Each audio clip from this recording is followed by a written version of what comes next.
right. Well, I guess we're ready to go. Oh, let me close the door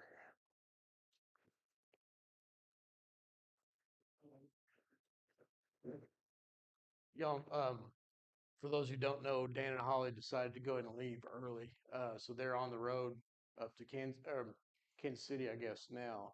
So they said they were going to try to worship along the way and just get an early start. So that's where they are. Mark and Judy sounds like probably Judy's not feeling well. I'm assuming that's probably where they are. So let's go ahead and have a quick word of prayer and then we will get started.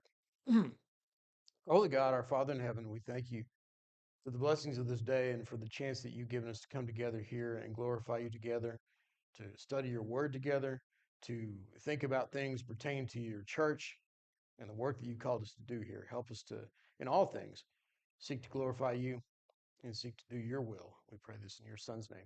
Amen. Okay. So we're looking, I told them in this, has anybody had a chance to start reading the book? Um, yeah, it's not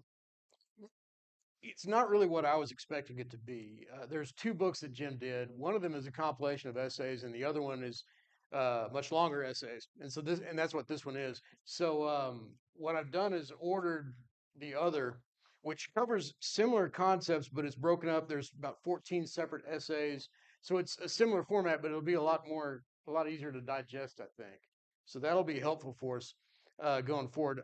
Hopefully, those will be here in a couple of weeks, but in the meantime, I do think it's useful to go ahead and start, particularly in chapter one of this book. Has anybody had a chance to read this? Okay. So you at least have an idea of what's going on. And there's some things that I wanted to look at, and I think will help us understand some of the issues. And frankly, some of y'all y'all have lived through some of this probably. So you might have some personal insights into what happened in the history of the Lord's church uh, and and trying to figure out why those things happen and how we can avoid that. Because something kind of well, there's a lot of things that stuck out in this reading, but one of the things that I noticed that when Steve was writing about the history of these divisions going all the way back to the 30s and 40s and 50s, what we start to see is that the divisions really start to come when these questions about institutional work are start to arise. Now, what I had always assumed is that during this time when after World War II, the soldiers come back, they're on fire for evangelism. We want to bring the gospel to the world. We want to be doing all these things. My assumption is that the institutional activities had really started there. But what according to Steve, that a lot of these things were going on before all this was happening. We had church supported orphan homes in some ways, in some forms. Maybe they were smaller than others. There were institutions, and it was just kind of accepted.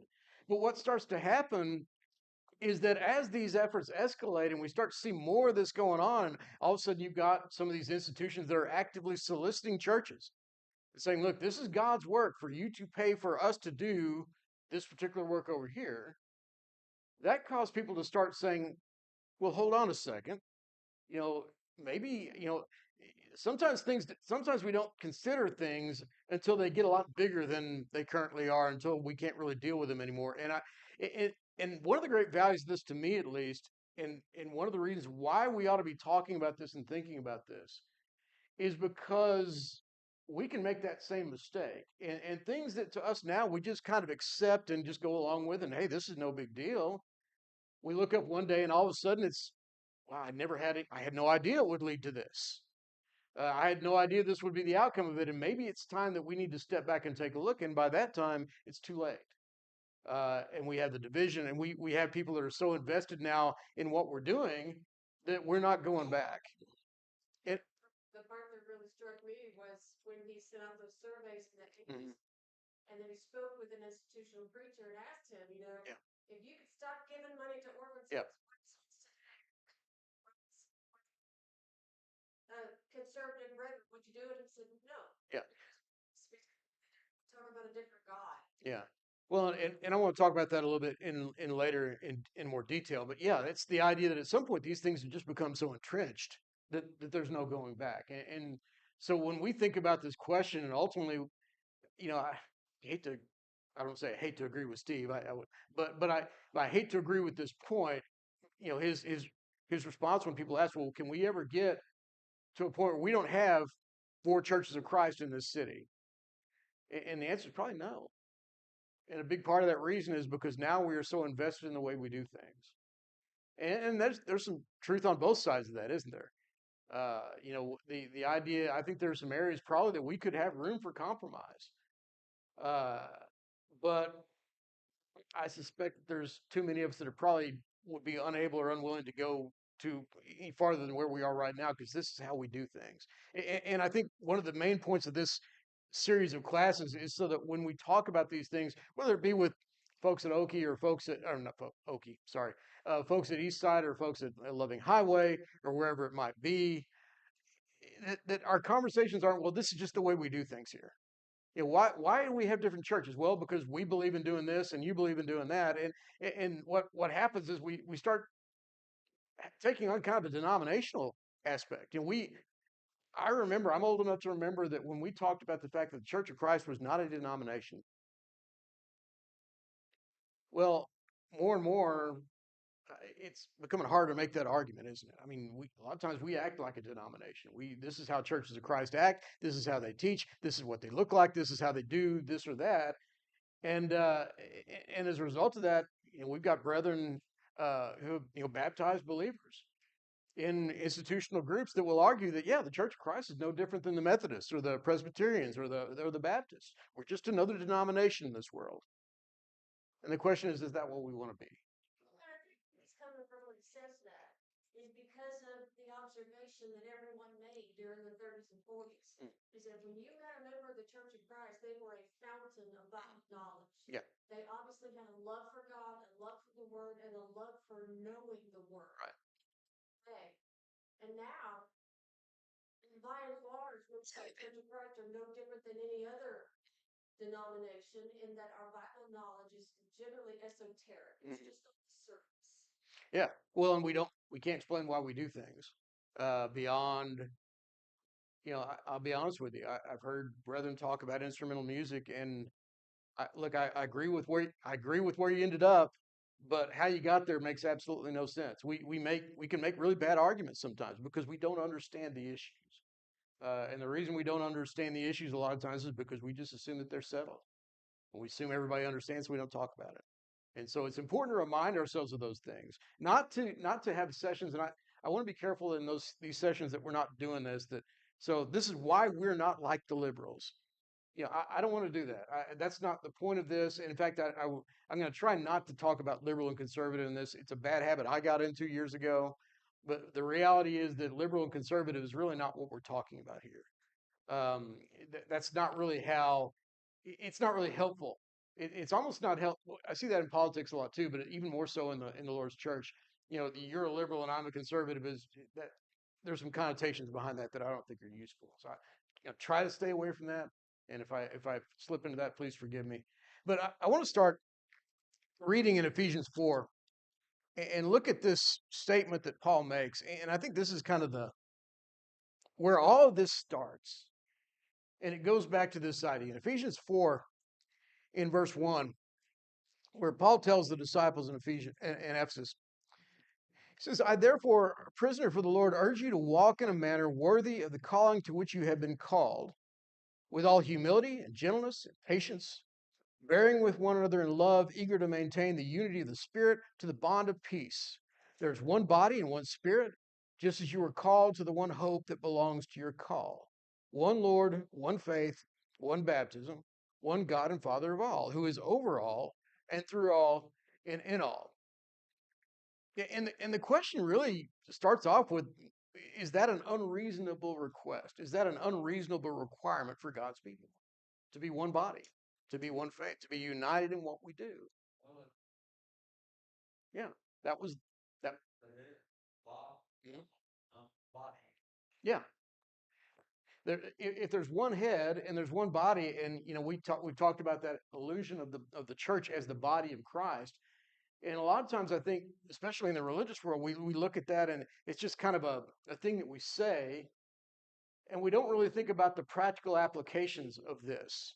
And what is meant by that. And I think I don't remember if I made this point here before, but the word that's used for body there, or members of the body, the word for member in Greek is always used in reference to a literal body part or the intent that a member would be viewed as as a part of a body in that way. It's never simply about the idea that, hey, I belong to this group or I'm associated with this group. It's the idea that I am involved and actively connected with this group. And I think sometimes what has happened is that when we don't think of the body that way, it's very easier for us to say, well, we're all one body. Christ is our head. We're all one body, but you're off doing this and I'm off doing this, and we have different ideas of what the body ought to be doing, and we have different priorities and we have different purposes. You know, when somebody has when you have a person whose body functions like that, what do you have? Well, you do have that. You know, you got multiple heads, but in reality, you have somebody that's either schizophrenic or you have somebody with some other or somebody who basically is, maybe ADHD or something that's just, I'm here, I'm there. I can't really function unless my body is united with what I'm trying to accomplish. And so at the very outset of it, it really has to be a question of what do we believe the body of Christ is and what are we trying to accomplish? And then how do we go about doing that? And if we can understand that, there's no reason why we can't be one. In fact, it's interesting that I just saw this on Twitter. Somebody made the argument that we tell evolutionists that it's a bad argument to say that if God really was a loving God, then he would do this or that or whatever it is. But then why do we turn around and say that if God is good, then God wouldn't leave us without a means of understanding his will and being able to do what he says? So how can we really know what God wants from us? And the answer is because in this case, God's told us. He said, I've told you what I want. I've told you how to live if we're willing to listen. Go ahead. We can never truly understand Go. the relationship that the the Trinity had. You know, that Jesus had the actual mind of God, that when he spoke, the Spirit moved, because not because he told the Spirit to, but because that's just what the Spirit did as a it was almost as they were part of the same body. And I think about is very good because you do have some autonomic systems that work without the brain really being a sentient organizer. And let me illustrate that. When you put your hand on a hot stove, you don't have to tell your hand, okay, we're gonna move. Yeah. No, you don't have to wait for that. No, there are some autonomic systems that automatically sense that it's hot and pull your hand away. And that's the kind of membership that I believe that Jesus prayed for in John 17 when he asked, let them be one as you and I are one. He wanted us to have the same kind of oneness of mind that he and the Father shared. Right. Yeah, and the only way that happens is if we have an understanding of what he wants. And as you're reading this, we you read the description of what it was like before World War II, and I really had not thought about this that much, but Steve paints the picture of a body of Christ that was working as a body, and it shouldn't be any accident to realize that, hey, that's by the way, that's the time when churches of Christ were exploding. They were one of the fastest growing religious groups in the United States. And a big part of what was going on is that you had people that were of the same essential mind. Now, and his point is that didn't mean there weren't disagreements. And that didn't mean that there were issues where, for example, like the example of orphan homes. There were brethren who supported orphan homes out of the church treasury. There were those who didn't. And yet, we don't see this, and there were discussions about that, and there were arguments going back, but we don't see a great rift and division in the church as a result of it. And my question to you would be, and especially for those of you who may have lived during this time, I don't know if y'all are quite there old enough to remember this, but why was the church able to essentially be one body even when they had some pretty significant differences?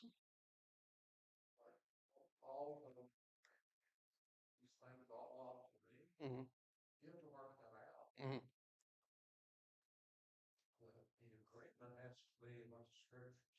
Hmm. Yeah.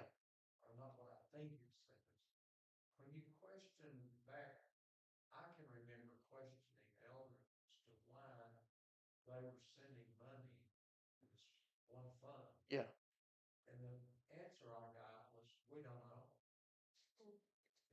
Mhm.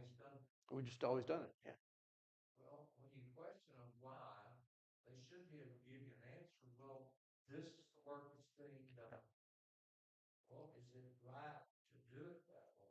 Yeah. Mhm. Yeah. And you would like to think that not everybody was like that, but I suspect that was pretty common. Uh, because again, what you get is that kind of paints the picture that Steve is talking about, where hey, look, we just been doing this, and nobody's ever had a problem with it before. Well, yeah, but now we're starting to see some things, and it's making us stop and want to ask some questions about that. And then the question is, well, how am I going to respond to that? Now, the question I don't know that the question even is whether we're ever going to agree on that, because I suspect there still would have been some disagreements. But it seems to me that the reason that the division became as sharp as it was because at some point we stopped thinking of the church the way we had used to think about it. Because at the end of the day, if this group over here has decided we're going to support orphan homes, well, what do I have to say about that? Well, I don't agree with you. I don't think you should do it, but it's also not my business because that's an autonomous church over there. They're going to do what they want to do, and if that's their right to do, even if I don't agree with that. And we may have discussions and say, here's why I don't think you should, but we don't have to have a situation where we have we bring our division out into the public and start calling each other names and getting to the point where we can't even talk to each other, which is apparently what happened. I don't know if y'all remember that, but or experienced that. Yeah,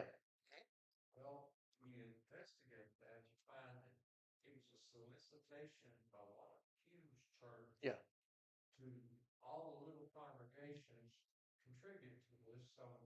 hmm yeah, yeah,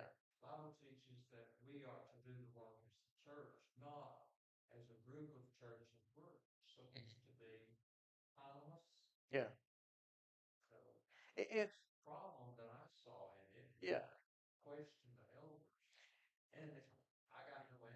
and and the cynical part of me, and again, I'm not going to speak for everybody, but cynical is that the reason that this became such a big deal is because what happens when churches start saying, I can't contribute to that.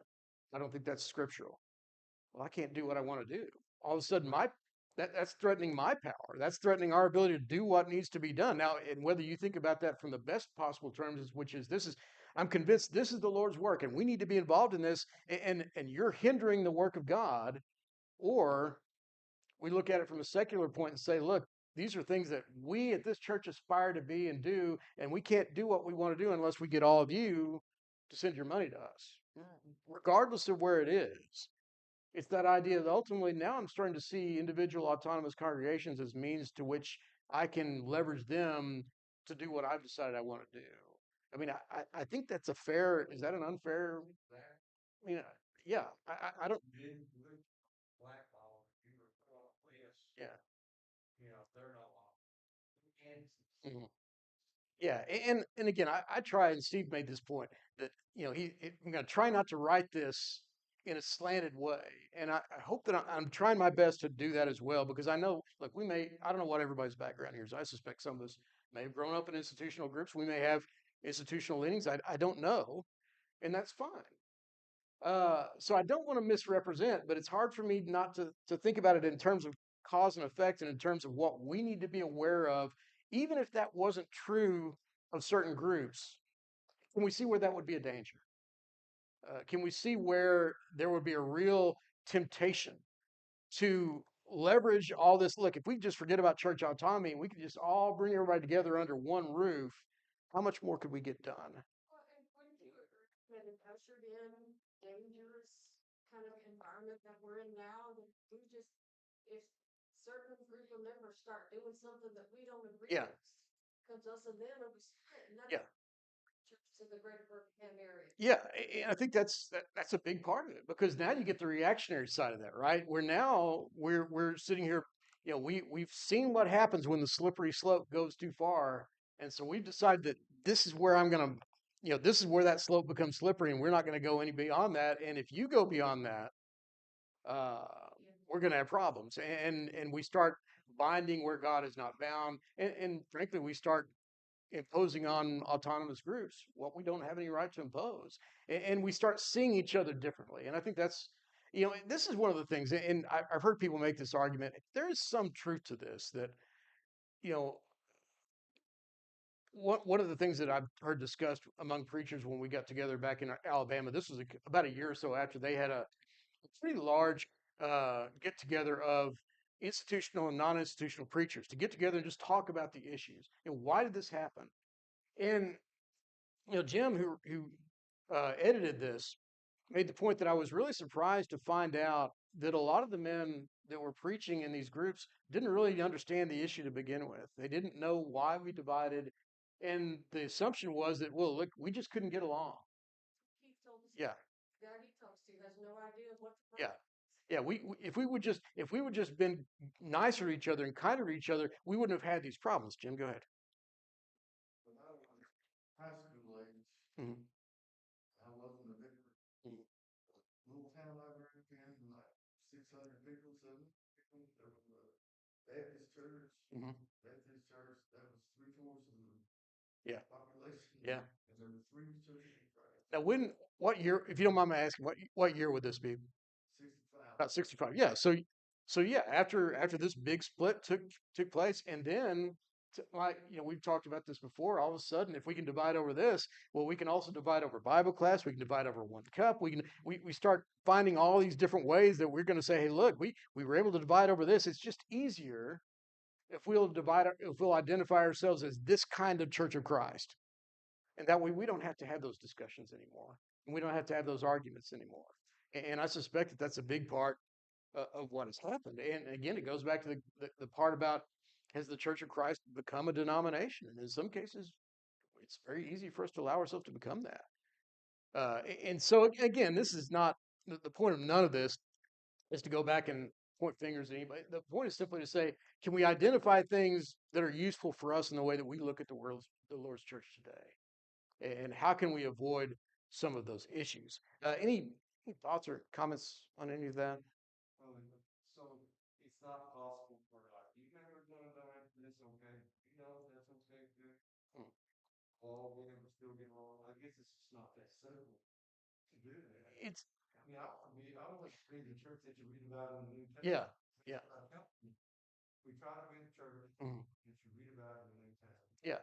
But there may be more to it. It's not that simple. Well, there is a lot of things that go in, and we'll talk about some of these a lot in more detail as we go through the class. And you're right, because a lot of what we're going to be talking about is going to be matters of judgment.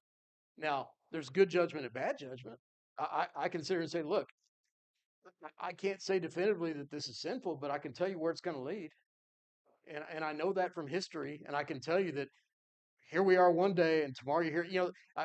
I've heard the argument, and it's true. There's a logical fallacy that's called the slippery slope argument, which is you can't argue that something is wrong because you can say, well, this is where it will end up. And from a logical standpoint, that's true.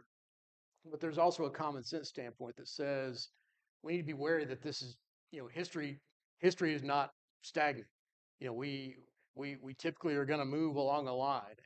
And if the Bible teaches us nothing, it's that God's people do not stay in one place spiritually. They always move. Uh, the only question is, which direction are we going? Are we going away from God, or are we going towards God? So for us to simply say, look, yeah, just because this is a slippery slope, but that doesn't mean we can't do it. Well, maybe it doesn't, but we have to at least acknowledge that if we go here, this is where we will eventually end up if we are not extremely careful, and if we are not extremely diligent about what we're doing. Without getting into specifics because I don't want to get in trouble, but there's a lot of things that I would say that we could probably do that are not according to how we do things today. That probably we would look at it and go, that I'm not real comfortable with that. As long as you and I don't agree. Yeah, we might not. But the problem with those things are we could do those things, and I don't think it would be sinful. But the reality of the matter is, if we did them, we have to be real careful about it to make sure to understand this is why we're doing this. It can't be the situation where, I always hear that. I wonder if that's an old preacher story, but it was just made up at some point. But you hear the story about the churches that believed that it was absolutely critical and scriptural to have a sheet over the communion trays. Did anybody grow up with that, by the way? Is that an actual thing? Okay, so it's a thing, and we know, of course, we know why.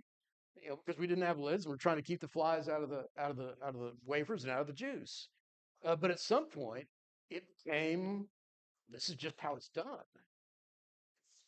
Yeah, this is the scriptural way to have the Lord's Supper. Never mind the fact that I don't see any demand that we even have a table to begin with. But regardless of that, there's that idea of constantly asking ourselves the question of why we're doing what we do, and where is the authority for doing that? And if we don't have that, if we don't ask those questions, then what? How do we make determinations? Stephen's point, you said this before, and I like it. Letters to the churches, the seven churches of Asia in Revelation. Mm. The ones that he calls to repent, in some of them he actually said, there are some among you whose robes are white. So even among churches where there was sin Yeah. involved, actual doctrinal sin, Hmm. there were some members in them that weren't participating in sin. Yeah. And so that should show us something about unity and how we can all get together. Hmm. There's doctrinal sin going on. Hmm. That there are some members that can do things the right way and be pleasing to God. Yeah. Uh, yeah, and I think that's an important point.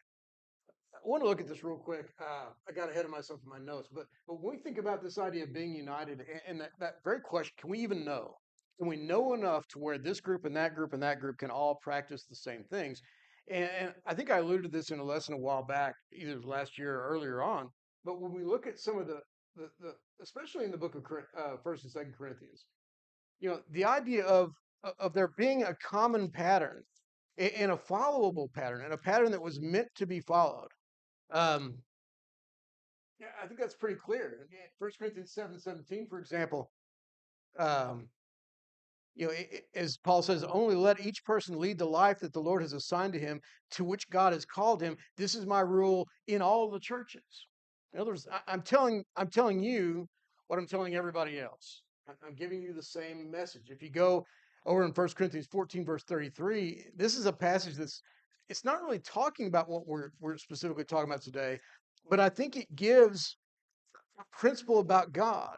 Because in First Corinthians 14:33, it says, God is not a God of confusion, but of peace. Right? So, in other words, the idea being that is God going to give us instructions that we can't understand? Or to the other point, is God going to give us no instructions and it's just going to be left to us to figure it out on our own? The implication seems to be pretty clear that if God doesn't want us to be running around trying to figure out what the body's doing, that He would give us instructions on what the body ought to be doing. And I mean, that's not to me at least. That's a pretty simple concept. And when we think about the communication between churches, I don't know if we're going to talk about this. I got to look at the book and see. I hope we do. We we have conversations a lot of times about what church autonomy, and specifically the question of, can churches have fellowship with one another? And I'm not convinced that that's really even a scriptural concept. That churches being connected to one another, having fellowship with one another. But we do know that there was communication, and there was knowledge of each other. They didn't just kind of exist in a vacuum. We see, for example, 1 Corinthians 16:9 alludes to this. There's things that are just said in passing. Is that the right one? That may not be. Let me see.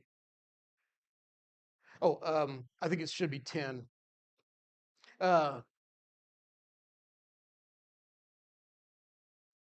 let's see. I think that may not be the one I was thinking of, but he talks about how Timothy. I'm sorry, 19. I'll bet it is. Yes, thank you. Yes, 19. Thank you. The churches of Asia send your greetings. The idea that there's communication going. Paul would go from church to church and say, by the way, this church over here knows about you, and they send you greetings. They're praying for you. There's a communication together in that regard, and there's the implication in 2 Corinthians 8. Where Paul is. is talking to them, for example, in 8:1, where he says, I want to tell you a little bit about the church in Macedonia and what they're doing. And here's the collection of the saints that we're doing, and I'm working with them, and I'm working with you. There's some things that we're doing together in a certain way because we all have, this idea that there are Christians in Judea that are impoverished and are starving, and they need their help. That's something that's a common effort to all Christians.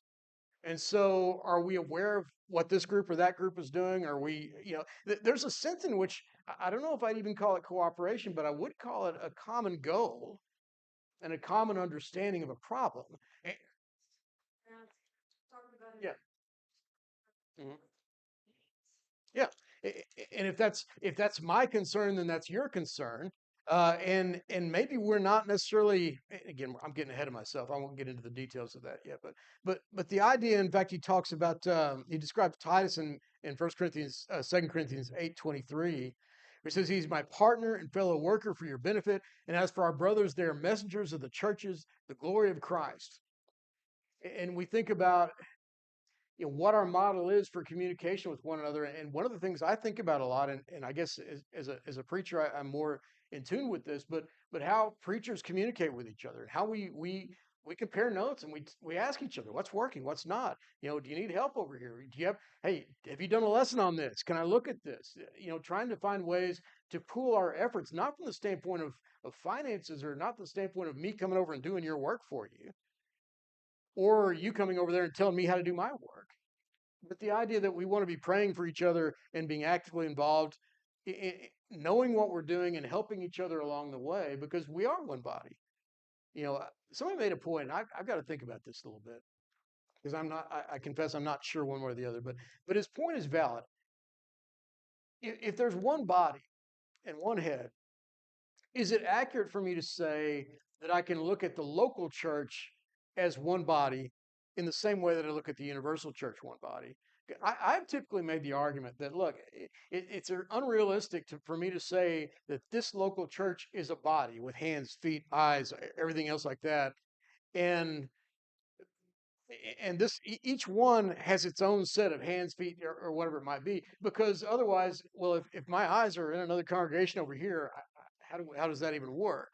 So I've always assumed, just from my standpoint, I've thought of that from a functional standpoint, that we can use that model at a local church and in a universal church. But at the same time, somebody made the point, well, yeah, but we don't really see that. The Bible talks about one body, and it never breaks it down locally. It always says God has given the church these different gifts. And if that's the case, well, is there a sense in which my talents or my gifts or my abilities ought to be of use to brethren who are not in this group? Maybe there is. That's certainly a question worth thinking about it and asking ourselves, because we do see examples of a lot of uh, not necessarily cooperation financially, but certainly communication. And I've talked to preachers about this a lot in terms of, why are y'all having a meeting? Yeah, didn't you get? Well, why didn't we? Well, we don't really send out invitations anymore. We used to do that, but we don't, and we don't really talk to each other as much maybe as we used to back. I remember growing up, we would always know if there were meetings within 100-mile radius, we'd have a notice pinned on that bulletin board.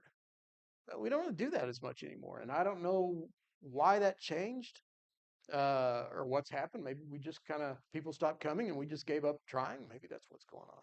I think a lot of that social media Yeah, communicating like that's true. Yeah, time where like board hanging on top there, because I yeah, yeah, yeah, am looking at things. yeah.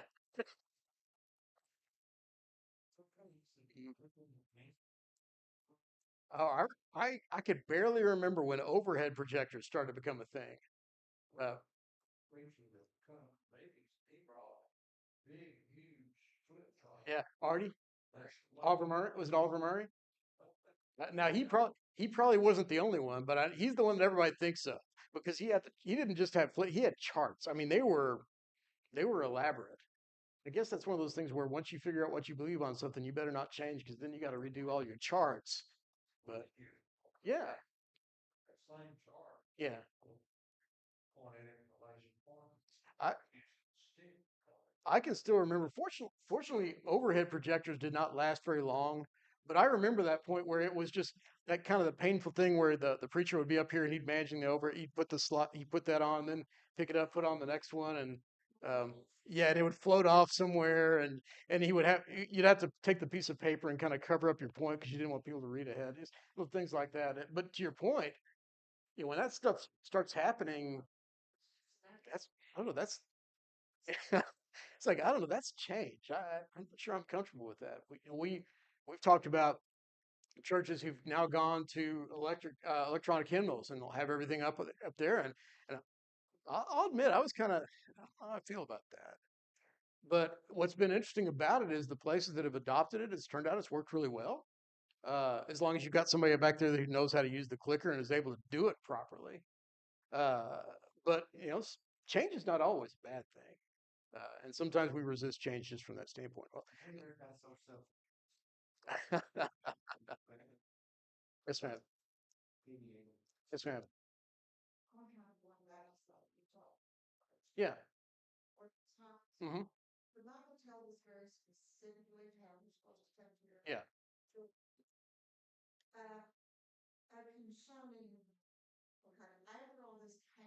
Yeah. Yeah. Hmm.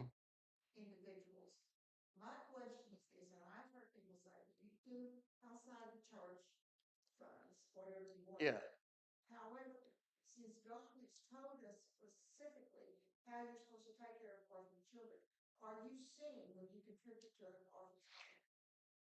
I'm going to hold that to when we talk about that. But I think but that's actually a good question though, because is it acceptable?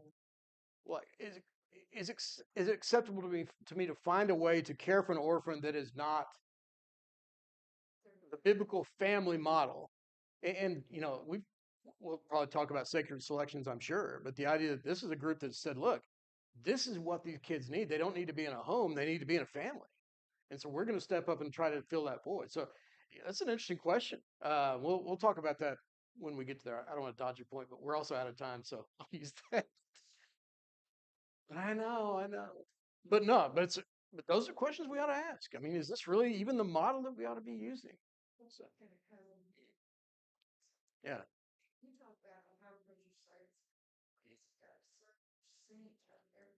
yeah,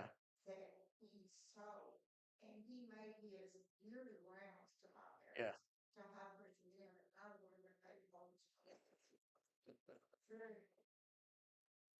Well, and I'm sure that'll come up again. But one of the dangers of relying on a human institution to do God's work, all of a sudden you've got all kinds of different motivations that start to leak in. Those are very easily corruptible in that way, and that's a pretty good example of what happens. Yeah, oh, absolutely.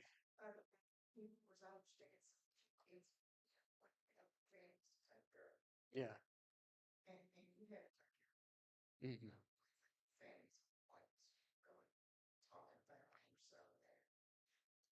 Oh, I would absolutely agree with that. Absolutely. Well, we're out of time. We're going to pick up there next week. I'm hoping the new books will get here in the next week or so. We'll see how it goes, but we still got plenty more to talk about in this section. So we'll pick up, Lord willing, on Sunday. Thank you.